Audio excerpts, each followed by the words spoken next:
Hello and welcome to a brand new edition of the Cyclone Insider podcast. I'm Travis Hines.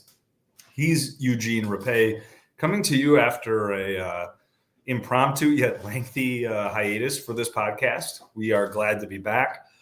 We are revamping this a little bit. We plan to still be on KXNO Thursday nights, but we're also going to have a video component that hopefully you can find throughout your socials and certainly on the Des Moines Register YouTube page if you prefer to get your podcasts with our smiling faces via YouTube. That is going to now be an option for you. And we will be more consistent with this. I know it got a little choppy towards the end of last basketball season for very, very boring reasons. But here we are now at the end of July, at the start of a new football season. So it's a new podcast season here at the Cyclone Insider. Eugene, what's up, man? We had a couple of yard sales, a couple lemonade stands. Now we have some new microphones, a new studio to work with, and it's a good time. Good time for Cyclone Insider podcast. Yeah, we did a bunch of NIL appearances to fund the microphones, and we did not have to hit the transfer portal. So we're all happy to be back for another season. Iowa State obviously coming off that, do we call it a historic? I mean, we have to call it historic, right? 11-win season, first time in school history at 11 or even 10 wins, and the prestigious Pop-Tart Bowl championship. I haven't played the new College Football 26. I'm told the Pop-Tart mascot is in the game. I don't know if you've played it yet, but I feel like that has a lot to do with Iowa State, right? Like they should get credit for that. Eugene, did I lose you there, pal? I think we lost each other. Yeah, no, it was cutting in and out for a sec there. Eugene is at the Jacobson building, and I think the internet is not cooperating well with you there. I'm back at home. I've got the Google Fiber going. It could be. All right. Well, let's just jump into it then, and we'll just roll the dice on Eugene's internet connection. Actually making it through the length of this podcast. We kind of wanted to go, we talked about talking about position battles, but it seemed a little premature here in camp to really dive into that. So we want to talk about the three position groups I think we're most intrigued by and want to learn more about. And I think the first one to that is linebacker. After everything that Iowa State endured at that position last year, injury after injury after injury. And now from what we're told and what we know, that is now a healthy group. It's a deep group. You know, I think one of the more surprising things of the transfer portal season is we didn't see that group thin out a little bit, given how we knew how deep the competition was going to go after all the injuries last year. But they've got like guy after guy after guy that is reasonable and thinking that they've got a chance at getting snaps because they've gotten a ton already in their career. And how that all shakes out, I think is going to be really interesting. Yeah, I would not want to be Coach Colby Cratch here just to figure out how you're going to put 9 guys into 3 spots. Some guys will probably have a hand down on the line here and there. But like you said, I mean, to only go through the transfer portal and only lose Jack Sadowski and Jacob Ellis, that's really impressive. And now they are pretty much 3 deep at any linebacker spot that they'd want. Now it's just a matter of figuring out who we're starting and who's going to be in that rotation. Yeah, I mean, I think, too, like you got to remember, if you had power ranked all the linebackers last spring, so the spring of 24, like the guys that were seeing the field by the fall would have probably been, 11, 12, 13 in that list? Like, I mean, they went as far as I've ever seen a team at a position group go. And so I think it's interesting now with those guys back. Like they were talking before last season that Caleb Bacon is going to be a star. He's going to be the next great Iowa State linebacker. He didn't make it through the first quarter before suffering that knee injury. We heard from Colby Cratch today, Thursday, July 31st. And he was like, we expected Caleb to hit the field, probably looking for some confidence, and that was the exact opposite, that he came in just raring to go without having missed a step. I think that's huge. I think he's maybe the guy you probably feel most confident that's going to start when they take the field in Dublin. And then beyond that, like I think Kilbrazina would be a guy you put in there. But like after that, like, is it Willich? Is it McLaughlin? Like who plays inside, who plays outside? Like there is so many moving parts there to not only get the three best guys on the field to start the game, but I think the three best guys for the 80, 90, 100 snaps that they're playing in a game. Like there's a lot of, it's really a jigsaw puzzle. It's a Jenga tower to try to make all the pieces fit and keep things standing for that defense. I think it'll be how they juggle that will be very interesting. Yeah, and the crazy part too is there's no FCS cupcake to open up the year. You're starting with a baptism by fire with Kansas State and Farmageddon. So for these guys, they're going to have to get that equation right away. And I'm not exactly sure how you do that. I mean, Caleb Bacon, in my opinion, would be the surefire starter. I would add Carson Willich into that equation possibly. And I do agree with your picks with Brzezina and McLaughlin as other guys to watch for. But then the guys who were hurt last year, like Zach Lovett and John Klosterman, Cooper Ebel had a very successful season, I would say, coming in with 69 tackles last year, playing with a separated shoulder. How is he going to look now that he's more healthy? And then where do Rylan Barnes and Bo Goodwin fit in after filling in valiantly last year? They were good. Like I think Barnes specifically had like really good moments. I think for both of those guys, I think they both played 8-man football in small town Iowa. Like for them to step in the way that they did, really not far removed was huge. Like, so what do you do with those guys? Because I do think those are guys that they're going to want on the field. Maybe it's not defense. Maybe it's more special teams. And, I think especially like Barnes, I think Barnes is a walk-on. Goodwin is a scholarship Barnes was a walk-on. I think he's on scholarship now. But like, how do you get those guys on the field? Because those are the type of guys you want to retain. And that Iowa State has had a lot of success, not only retaining, but getting them on the field and having a lot of success in years 3, 4, and 5 in the program. Got to your head, who do you pick as your starting three at this point of the year? I know Colby Kratz doesn't even have the answer right now, and that's something that we'll have to wait for once we get closer to Ireland. But at this point, 1 week into fall camp, what is your projection? Like having not seen so many of those guys in over a year, not knowing like what physically they're able to do or what they look like, it's hard, I think, to pick the three in terms of here's your Mike, Will, and Sam, right? Like we probably haven't seen enough of them to say this guy can only play this position or this guy could play inside or he could play outside, but he should really be at the will. So like that, I think it's hard for us on the outside. We're not permitted to watch a second of practice in the fall. So I think it's hard to project that out. But I think in terms of the three guys you want to see on the field the most that probably have the highest upside, I think it's Bacon. I think it's Caleb Brzezina. Like they love Brzezina. I think that if it not for the injury, like the way that they were talking about him, both publicly and privately, like they think that kid is going to be awesome. And so I think it's Bacon, Brzezina, and then Willich, McLaughlin. Like, to me, those guys are probably right there in 3, 4. And then after that, like we didn't even really talk about Zach Lovett. Like he's a guy that's had moments, been inconsistent, but a guy that they brought in, thinking could be a big contributor. And then again, like Klosterman, I don't know, after those 4 guys, and you're basing that off, who they used to be in a big sense there. Like after that, I think it is where it gets really difficult. And again, we haven't seen these guys play football in 7 or 8 months. So a lot can change. But I do think like those are the 4 guys. If everybody maxed out, I think those 4 are probably have the highest ceiling, if that makes sense. Yeah, for sure. How about you? And no, I was going to say, I would agree with those 4. If I had to pick 3, I would say Bacon, McLaughlin, and Willich at this point in time. But Brzezina. Yeah, I think he'll definitely be there in the mix. The other thing, too, is Colby Kratz was talking about using a lot of these guys situationally or figuring out what their specialty is. So down and distance or situation will play a big part, too. I think even if after the starting 3, you'll still see maybe the next 3, 4 guys after that, a pretty good amount, a substantial amount. Well, and that's the thing, too, and I wrote about this before media day, is like the depth is great, but how helpful is it? Assuming the asteroid doesn't strike the linebacker room again, do you want to go 6, 7, 8 deep at linebacker? I don't think you probably do, all things being equal, because how big is the gap from 1 through 4, from 5 to 8 and 9? Like there's a reason that the guys at the top are at the top, right? So I think the depth is nice. It's a great talking point in the fall specifically. Yeah. But like you want to use Campbell's phrase, you need your A players to play A games. And that means Bacon, Willich, McLaughlin, Brazina being at their best.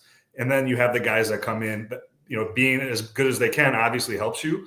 But I think like the strength is going to be, can you get those guys maxing out? Like to me, that is far more valuable and important than depth. But again, I would have been wrong about that last year when you're playing guy 11, 12, and 13.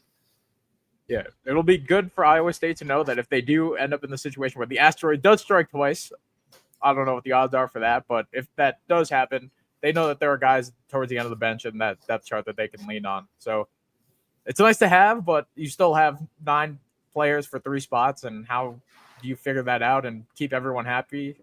That'll be a very interesting equation for them to solve. The other spot on defense that Eugene specifically is intrigued by is the corner spot opposite John Tez. And I think that is really interesting. And that's always been like, I feel like probably now this is year 3 where you're like, okay, who's going to be the new guy opposite the guy we already know that's good? It was, TJ Tampa leaves, now Darian Porter leaves. Like, how do you, and you still feel pretty good about John Tez Williams, who, like Pro Football Focus is absolutely in love with John Tez Williams. Like, right. I think, I have him as one of the highest rated corners, not only in the Big 12, but in the country. And he was overshadowed, I think, at times last year, certainly by Darian Porter. And like, he's very different than Porter. Like, I mean, how tall is John Tez? Like 5'8" and 5'9", like not a huge corner, but incredibly talented. And I think obviously like they feel great about that spot. On the other side of the field, like, what are the answers there? Yeah, there are a couple of guys that we can keep an eye on. Just Trey Bell, the Lindenwood transfer, an athletic specimen. He was originally committed to play both college football and basketball at Lindenwood. Decided to commit to football after his redshirt season. Shined at the FCS level, but will that be able to translate at the Big 12? Who knows? Quentin Taylor Jr. is a guy that they've been talking up after his redshirt season last year. A guy that we should keep an eye on. But then also Benny Nagoye, like, where does he fit in this whole equation? Like, is he going to be able to contribute right away? Does he still need more time to figure out the nuances and techniques of his new position? Is he still learning the playbook? Or is he someone that is skilled enough, has the length, has the size that you don't see, and you just want to see that raw athleticism out there and have him figure it out as he goes along? Miles Purchase and Darian Porter, I mean, 2 big shoes to fill. So this cornerback position will be pretty big. Yeah, and I think like the thing for Nagoye, like it's so easy to make the comparison to Darian Porter, former wide receiver, tall, lanky, great athleticism. Probably doesn't have the speed of Darian, who was, what was he, a state track champion about 1 million times over. But like, I think like, again, like Nagoye is a guy, like you switch in positions because you want him on the field, right? Like they feel like he's a guy that can contribute, just wasn't going to break through on the offensive side of the ball. At wide receiver, played decently last year, like a decent amount, but was like basically is like, oh, Benny's on the field, they're running it because he's a really good blocker, not because of his hands. Although I'm sure he would have been higher up on the depth chart if the hands were there. But really good blocker, so he's got the physicality for defense. He's got that mentality of not being afraid of hitting and being violent and physical. So I think again, like he's maybe not the guy day one. But like he's probably who maybe you feel like has a really high ceiling because you saw it work with Darian so well. And don't forget Darian Porter. Was he a 6-year guy or I think 6-year guy? Yeah, 6 years. He was 6th in his 6th season before he really exploded as a senior. Like there was certainly glimpses of it in that 5th year, but it really took him a long time to really break through and become the guy that he was at the end of his collegiate career. And so I think like when they're looking at Benny Nagoye, they're probably looking, at a pretty decent time horizon here to get the most out of him. So is it going to be the other guys? And like, didn't Lindenwood just like make the NCAA tournament not too long ago? I feel like the FCS playoffs. Yeah, they weren't too bad. No, the NCAA basketball tournament. Didn't they make the NCAA basketball tournament not too long ago? It's possible. They're the team that was supposed to go that 1 year, but because they transitioned too quickly from Division II, they weren't eligible. No, that was St. Thomas, UST up my neck of the woods up there. That's what makes Travis the veteran guy. This is Travis Hines, guys. So yeah, I mean, I think, and like the other, like, are we concerned about corner because we've also seen how consistent they've been at the safety spot too. Like obviously you got to replace Bo Freeler, but like they've been so good for so long at safety through so many guys. You've got Jeremiah Cooper back, there to hopefully, if you're Iowa State, erase whatever inconsistency might be opposite John Tez, at least early in the season. That, like, to me, it's not like a siren going off of like this is a major problem that they've got to figure out before Ireland. Yeah, just with the way that the pass defense was so crucial in their success last year. I mean, they led the FBS in yards allowed. So you can't really talk about the corners without safety. So, yeah, it definitely goes hand in hand. And they played a lot without Freeler last year. They played a lot, obviously, without Malik Verdun with the injury. Drew Surges is back after missing a bunch of time last year. So, I think the secondary will be fine. Like, I'm not overly concerned about that, especially if you're going to get more from the linebacker, like more consistency out of the linebackers if they're healthier. And like, this isn't one of the groups that we were going to talk about, but like briefly, like the defensive ends have to give you more than they gave you last year just by default, right? So like if they're able to generate a little bit more pass rush, that's obviously going to make things easier on that entire secondary. Yeah, and I feel like we've talked about the D-line so much throughout the offseason with all the articles we've written, but that'll definitely be a major position to watch too. You can't do any worse than last in the Big 12 for sacks, right? I mean, it can only go up from here, especially when you bring in all these experienced transfers coming into the equation. Yeah. Let's switch over to the offensive side. Like, to me, the tight end position is going to be interesting. Like, I know we've written a lot, talked about, and understandably the wide receivers when you're replacing, two of the best that have ever done it at Iowa State, and Jalen Knoll and Jaden Higgins. But I feel like we've kind of covered that. Like, that's less interesting to me because it's not about who there, right? Like, we know who it's like. If Chase Sowell and Xavier Townsend aren't awesome, like, they're kind of screwed at the wide receiver position a little bit. But like, we know that, right? Like, it's not that interesting. It's more like, let's get to August 23rd and see what they can do. To me, the tight end is interesting because Ben Bramer has as much upside as anybody on the roster, in my opinion. And I wrote it today, like, kind of getting lost in the shuffle, I think, because he didn't have that breakout season last year because of almost exclusively because of injuries, both in camp and then the leg injury against UCF that essentially ended his season. Like, he played sparingly in the Big 12 title game, but obviously that whole thing was a lost cause in that third quarter there. He did not play in the bowl game.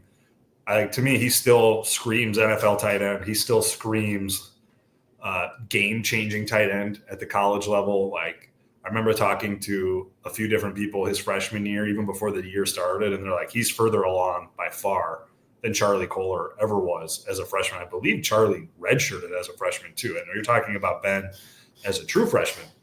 So like, the upside is there. And I don't know that you can hold last year against him because it's injuries, right? Like, I think early on in the season, he said as much. Like, he was kind of in his own head about the expectations, and he had an injury in camp that his season never really took off. Like, he never really was able to stretch out and find his stride. And I think I'm very curious to see if that happens this year, but he's not alone there either. Like, you've got Gabe Burkle, you've got Cooper Alexander. Who else we got? I know Trip Walsh has been a guy that we talked about. Trip Walsh. Like, they've got dudes there, and like, it used to be, I don't know if it was a joke, but it was like, the 13 personnel was the Iowa State personnel, where they were just going to throw a bunch of tight ends at you and, try to bulldoze you and then get those guys involved in the passing game when it was Charlie Kohler and Chase Allen in the 2020 and 2021 seasons. And we haven't seen that as much since.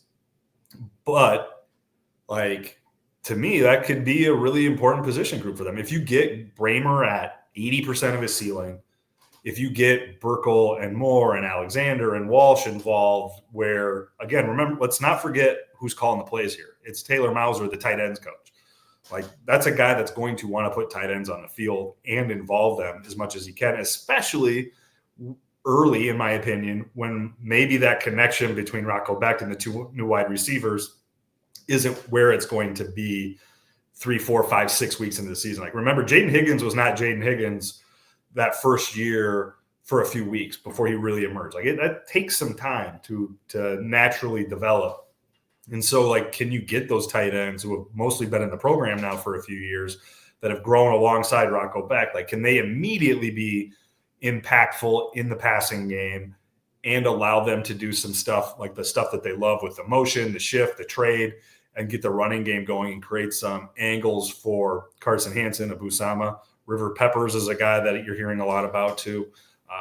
To me, I don't know that to me, that is a big question, or is a position group that can take the offense from whatever level you want to put them at and take it up in 1 or 2 from there, if they're able to be healthy and productive. Yeah, to me, this group is specifically is the X factor position to watch for. Yeah, you want to know who replaces Jalen and Jaden Higgins, Jalen Knoll, but these tight ends are going to play a big part in the passing game. Taylor Mauser is expecting that for sure. Ben Bramer being healthy again and being close to his full self again has been massive. But also just look at Gabe Burkle and the strides that he took towards the end of last year. His receiving production at the beginning of the year versus when the injuries started ramping up, and then he started to step into his zone towards the end of the year. It's like night and day, especially over the last 5-6 weeks. He had his great game in the Pop-Tarts Bowl. I think Gabe Burkle, Ben Bremer are going to be big pieces, but then Cooper Alexander, what's he going to bring to the table after his season-ending injury last year? Tyler Moore is a solid blocking guy that can also help out in the pass game a bit. Chip Walsh is a name that's been thrown around a lot. So there's lots of depth going around. I know Mauser is very, very excited about this group, and it'll be interesting to see how they're able to lift this offense to another gear. Yeah, I mean, it's more fun to talk about a guy like Bramer and Burkle because they're going to catch passes, or at least we think they are. But, who's the next Steve Klotz? That's an important position for what Iowa State's been able to do and have success. You talked to Campbell, it would have been 2 years ago, and when Steve-O got hurt, our offense just was not the same. That's a guy that barely ever touches the ball. He is a blocking tight end / fullback. So is that a spot that somebody can step into and emerge, and that they can use in that 13 personnel and not just have a standard of looks? I think that'll make a big deal. And when you're talking about tight ends too, I think we probably have to loop in the whole offensive line here too, because I think there's some questions there. And to me, it starts with the center position after losing Jared Hufford, talking to some people around the program. I think that's figuring out what they're going to do at center is going to ripple out, all the way to both tackle spots and really kind of dictate who's where and for how long. Yeah, do you move Dylan Barrett to center? Do you move Brendan Black to center? Who's it going to be? And then how do you replace a guy like Jalen Travis and Jared Hufford, just two skilled dudes that are now in the NFL? And they have plenty of guys who have starting experience, from the tackles to the guards. So another position loaded with experience and depth, but you can only have 5 guys at a time out there.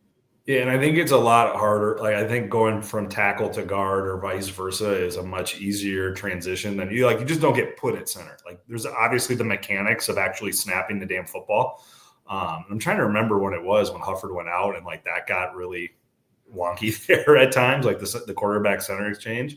But then you're calling out coverages. You're IDing what the defense is doing. That's not a plug and play position. You have to learn, understand that position mentally before you can go out and execute it physically. So that is a tough transition, I think, for a lot of guys. And not everybody can do it. It's not easy as just saying, okay, who's the shortest guy here, among our offensive linemen. We're going to put the short guy at center and then figure it out around him. It's got to be somebody who's got the physical and mental tools to be able to execute that position. And if you're not strong at that position, man, look out. It's really hard to have a good offensive line if that's not where it starts. Especially with just the success and consistency that they had last year. Developing that synergy is going to be huge. I would love to see how that whole line shakes out and who eventually gets the center job, whether it's Barrett or whether it's Black. So that's just another key group to watch for. What else you want to talk football? Anything? I mean, we're like I said, we haven't been able to watch practice. We've been able to talk to people and hopefully get a little bit of a sense of what's going on. But we're still, I think, they're 9 days into this thing, so still a ways to go before they get on a plane and head over to Dublin. Yeah, one quick thing is just the running back depth. I was surprised that they didn't get another running back similar to Jalen Jackson last year. Just the third guy that you can throw out there in the event that hopefully nothing happens to your first two, but looks like they'll be riding the Carson Hansen Abu Shama train until they can't go anymore.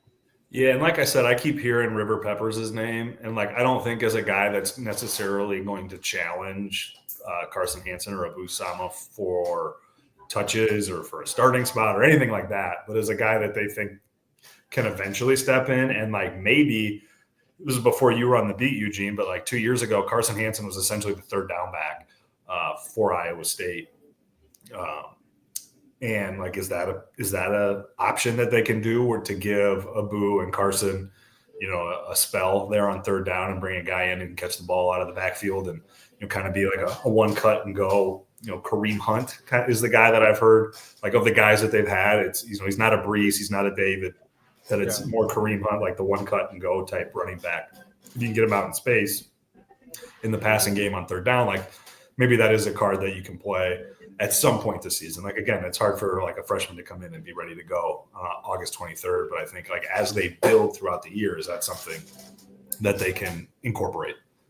Yeah, River Peppers has been a guy they've been pretty high on since the spring. Like that's a name that we've heard a lot about coming out of camp, coming out of practices. So it seems like he'll play some sort of role. Just how big will that role be? Yeah, as we sit here at the end of July in fall camp, which every time I say that like makes my spine shudder that it's fall camp in July. But I think we're going to get AP rankings here before too long. Yeah, I think Iowa State's probably going to be right in the 20s. Like in the 20 to 25 or right outside the top 25 range. Like I think, I mean, when you look at it, like how many teams are even going to be ranked? Like, is Arizona State going to be ranked? Like, I don't know. Like K-State's probably the highest ranked team, and like, they're probably not top 15, right? So, like to me, that might be harder for Iowa State, and like that's not good for the Big 12. Obviously, like we don't spend a lot of time talking about the college football playoff on this show because I think like it's largely a waste of time at this time of year. But like if the Big 12 only starts the season with one team in the top 25 or two, and like that means you probably have 3 ACC teams in front of you. Like that's not great for the perception of the Big 12 when I feel like all we talked about all summer long was how important perception is in the CFP era with the committee. Mostly because the SEC and Big Ten wouldn't shut up about it. And the 4D chess move by Brett Yormark to not disclose or release a preseason coaches poll this year for the Big 12. Yeah, we did it at USA Today and Gannett. Like, where was Iowa State picked? Like, I think you wrote the story. So third. Yeah. So like, the league is going to be really interesting, man. Like so much parity. Yeah, I think K-State is like, to me, the most interesting team in the league is Texas Tech because of all the oil money that they've spent to be good. And I think they got a ton of talent, but in this era, like a lot of years you'd be like, okay, they've got talent. How does it gel? But a lot of schools are going to have that same question, right? Like they're going to be the most high profile in the league with it because they spent so much and brought in so many new guys. But like Iowa State's new starting wide receivers, like it's everywhere. And obviously Texas Tech is an extreme, but it's going to be really interesting to see how all that comes together for Texas Tech and Lubbock, for teams across the Big 12, and obviously for teams across the country that are, kind of going about this the same way. Yeah, as a New York guy, the Yankees have been trying to just throw money at their problems, and it hasn't really worked out for them since 2009, their last World Series. So even like a team like Texas Tech, you throw money at the problem, doesn't mean that they're necessarily going to jail. It's worked out pretty well for the Dodgers on the other side of the country, though, right? Like, well, yeah, they started being the Yankees in the arm race. All right, so I think that's probably covers it for today for football. I do want to touch a little bit on men's basketball. We've had a chance to do some interviews over at the Suka Basketball Complex.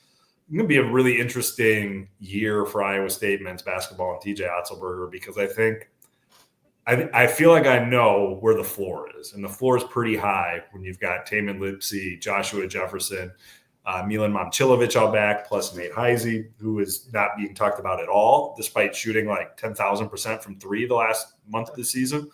So the floor is high. Where the ceiling is probably going to be dictated by one of those three guys like going thermonuclear in their development. Like, can Milan Momcilovic look like the first round draft pick, look like the potential lottery pick that I think he's got somewhere in him? Like, if he can put it all together, like, can he do that? Is Joshua Jefferson an All-American? like Joshua Jefferson can be an All-American. Like he can be like a fringe. I'm not going to say he's going to win National Player of the Year. I don't think he will. But he's like a guy like where you could see him get really hot in December and be like, oh, is Joshua Jefferson in the National Player of the Year conversation when people need stuff to talk about? Like I think he's got that kind of skill set and that kind of upside. And now, in his final season of collegiate eligibility, like where it all comes together. And then Taman is Taman as a senior, which is astounding. It makes me feel very, very old.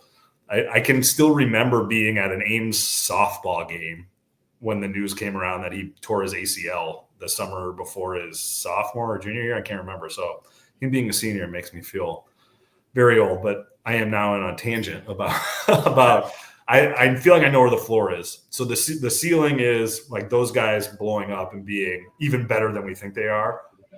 Or option number 2 is like the new guys. Like how do they fit in? Like does everything seamless or is it a little bit clunky to start and go throughout the year? Are you relying on the freshmen? Are you getting something more from the transfers? I think they feel really good about Blake Buchanan at center. But like what are you getting from Tom Nelson? I think like that'll be a big determinant of the ceiling.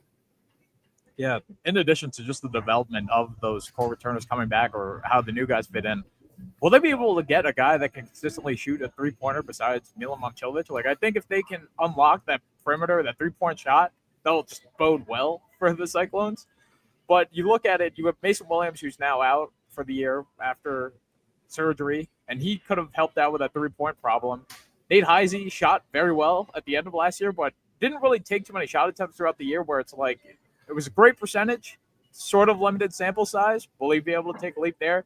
Taman Lipsey, like, will he be able to knock down threes? Is Joshua Jefferson, I've heard, has been working on his 3-point shot. Is it actually going to factor into games? Says Travis with a sly look on his face. Like, how? Well, like you just like you don't want Joshua has like a worthwhile jump shot, but like every time he's shooting a 3, he's not attacking the rim or putting pressure on the defense, right? Like you want that as part of the repertoire, not as like a main character. Yeah, like a take and make, like if they're wide open. Yeah. Pick and pop maybe. Yeah, but not a primary thing. But just that 3-point shooting, like we saw what happened last year when either Curtis Jones or Milan Momcilovic were out. Like if there was only one perimeter threat, that offense was clunky as it could be. You can tell Eugene only got on the beat last year because he did not endure the years of just awful 3-point shooting for like you told me the stories. Eras. Like there's still a path for them to be successful here, but man, like when you talk about the ceiling, that's a huge part of it because to your point, you're exactly right. Like when the floor shrunk last year without Milan, like everything kind of fell apart. And man, you look at this roster right now and you feel good about Milan shooting threes. I think I am buying into Heisey being at least a plus 3-point shooter, and maybe that'll come back to haunt me because, like, as you mentioned, like early on in the year, like I think you probably had a permanent bruise on your shoulder because I'd hit you every time he'd pass up a wide open 3 because it would drive me crazy. That started to go away at the end of the year when he started making shots, and like that's got to happen. If it doesn't happen, you're looking at a list of issues offensively for TJ Otzelberger, Nate Schmidt, and Eric Crawford to solve that they would probably rather like just Nate make shots. Like that's the simplest solution there. But even there, if it's just Nate and if it's just Milan, like is Taman still playing with the thumb taped up because he was a better shooter with a broken thumb? So like, is it a Rip Hamilton situation where it just stays forever, despite not being broken anymore? Nelson was a 29% shooter from 3 last year, and like the pushback you'll get from Iowa State is he was a one-man band and probably taking a bunch that he shouldn't have like he will not be taking at Iowa State. Like if you have a better shot diet, is he more of a 33, 34, 35% shooter, which like really does move the needle. Like the difference between 29 and 33 is astronomical over the course of a season and how defenses react to you on the perimeter and as a player. And then like you just always get a little leery about counting on freshmen too. Although I do think that they're probably more bullish on this group of freshmen than I would have anticipated. I think like there's guys that are going to play. Like I think you talk to them more, but like Teray, Bateman, like there's some guys here that I think that they feel pretty good about. Plata, obviously, from on the inside, but I mean, I think they're going to be good. I think it's just, again, like, what's the ceiling? Like, that to me is the biggest question. Like, are we talking about a Big 12 title contender? Are we talking about a Final Four team? Or are we talking about a team that's like in that 8-9 seed range in the NCAA tournament, or, on a bubble team? Like, those are products to me. Like, I don't think they're going to be worse than that, barring, health issues. But, are they going to get to that level that they got last year, where it was like, oh, this is a Final Four team, before, injuries kind of had them stumbling through the finish line? I don't know if they've got that in them, but man, then you think about it for a second, and when you have a core of Tamin Lipsey, Joshua Jefferson, and Milan Momcilovic, all guys as upperclassmen, how many schools in the country have that core as good as that? My assumption, and again, like, I haven't done all my men's basketball research yet, and it's impossible to do now anyway in the transfer portal, but are there 5 or 10 schools with a better, more proven core than those 3 guys? My suspicion would be no. Yeah, at least in the Big 12, there definitely isn't. Iowa State has the most minutes played percentage back, so they were able to retain that many, and also just their scoring too. I think they lead the Big 12 in scoring production back, despite losing Curtis Jones and Keyshawn Gilbert. So there was a great core for them to build on. It's just, how does the rest of the puzzle fit? And we won't know at this point of the year. Probably around October, it'll be a little more clearer. Yeah, I'm glad we're getting those public scrimmages this year. Like, I think October 17th is the first one in Omaha against Creighton. Like, I think those, like, again, like, it's probably, it's preseason, it's summer league. Don't get too bent out of shape if it's bad. Don't get too excited if it's good. But it'll at least give you an idea of, what the pieces are and how they're starting to fit together a few weeks before the season starts. Yeah, seeing that pecking order, that rotation will be very big. All right. Anything else we want to talk about? I think we touched on it all. I mean, TJ Altenberger has been really bullish on Toure and Bateman. Plita is another guy that at 20 years old, not your typical freshman. He's coming in with a couple of years of professional basketball experience, but he's still getting used to the physicality and speed of the Big 12.